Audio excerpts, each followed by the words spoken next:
Okay guys, this is just going to be a quick video about me.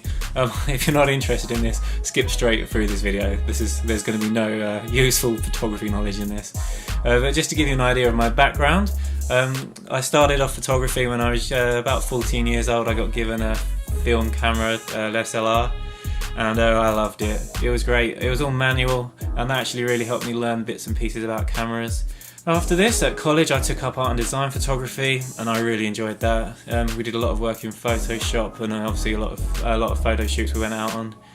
We had a trip to New York, had a really great time. And after that, this is like the chunk of my experience as a photographer. Would have been working for a local newspaper. I'll go out day to day to different places, meet different people, and just take shots of different situations, whether it be like a hard news story like a fire or a car crash, or it could be a soft news story like someone's done something fun or entertaining. And also there'll be some sport in there, so I do football, rugby, cricket.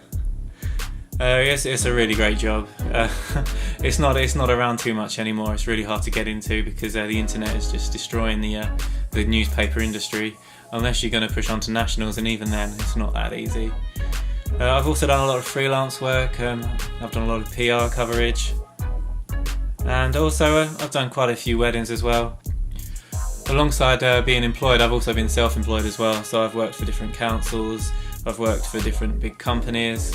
I've got a mobile studio, I do studio shots, so I've got quite a varied knowledge of different things, but my basis is in newspaper or archival photography. Now that's just my career background, but I also do a lot of photography in my own time. My favourite thing to do is to travel with photography. I take my camera everywhere I go. I love to do a bit of wildlife shot, which goes really well with travel photography because you meet so many different you see so many different animals out and about as well, in different places. So I'll link my website in the description below if you're interested in what I do for fun. And that's it for this video. I'll see you in the next one.